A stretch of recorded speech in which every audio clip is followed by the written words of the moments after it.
Hi, I'm Raymond Jones from Keyfax New Media, and I'm here to show you advanced setup and control of the Euphonics Artist Series with Cubase 4.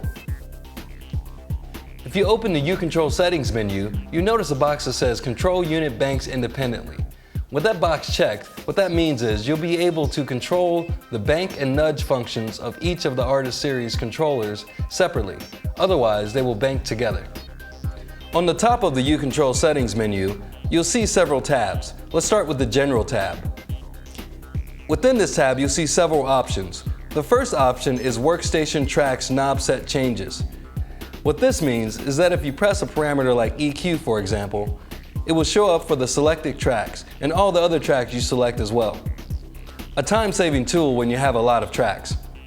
Open and close plugins on Workstation when editing or exiting enables a plugin that you select using the control surface to appear on the screen in Cubase. The Select by Touch box allows for when you touch a fader that channel is automatically selected, and as well as the Cubase track that it represents. There are a couple of controls available here to modify the appearance of the Artist Series.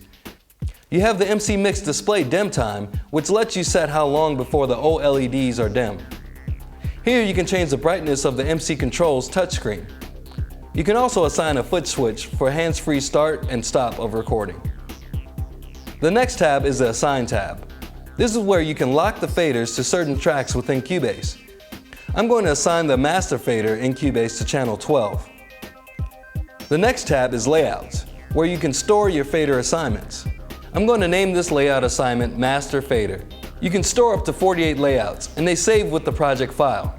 Now I'll pull up an unmixed project file that I'll use to demonstrate other functions of the Artist Series. First, I'll fade in some tracks. As you see, the names of all the audio tracks appear on the OLEDs. So I'll solo my drum track and start to add effects to mix it. To do this, I press the Inserts button. Then I press the two config buttons to enter config mode. You choose a slot that you want the effect on. Then choose what effect category you want. I'll choose Dynamic. Then choose the effect. I'm going to use the compressor. Press the config buttons again to escape config mode. Then press the encoder knob top next to the compressor. This will spread all the parameters for the compressor over the OLEDs. So I'll change the threshold, the attack, and the ratio until I get the sound that I want. When I'm done, I press the back button and the plugin is off the screen. I'll move on to the bass track next. The Select by Touch option allows for when I touch the bass fader, the bass track is selected, and since we're in solo mode, the bass track is also soloed. Now I'll edit the maximizer plugin on this track by pressing the encoder knob top corresponding to the maximizer. Now I'll change the optimize amount and the output amount to get the sound that I want. And I'm done. If I press the drum track again, the drums are soloed again. Next to the solo button, there is also an on button. If one track is soloed and you press the on button on another track, then both tracks will play. Now I have the bass and the drums playing both at the same time, and I'll mix those both with the faders here to get the balance. So I can see where the levels are, I'll pull up the mixer in Cubase by pressing Shift and then Mixer. You can select and edit all of your tracks this same way. Another great feature of the Artist Series is the ability to connect to multiple workstations on the network. I'll connect to this laptop over the network and use the Artist Series to control it.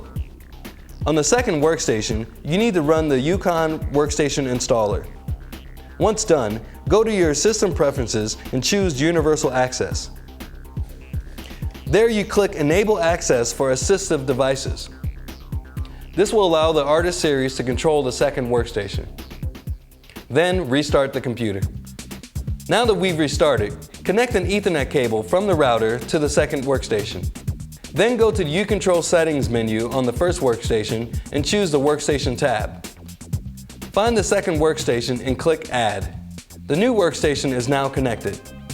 You also want to check the box that says Redirect keyboard and mouse controls to attached workstations. To switch to the second workstation, hold Shift and Workstation. The Artist Series, as well as the keyboard and mouse, have been redirected to the second workstation. Now I'll open Final Cut Pro on the second computer and use the Artist Series to control it. If you press Shift, then Workstation again, you go back to the original workstation. We've now completed our advanced setup and control of the Euphonics Artist Series in Cubase 4. Now you're working with multiple workstations, multiple control surfaces, with multiple programs.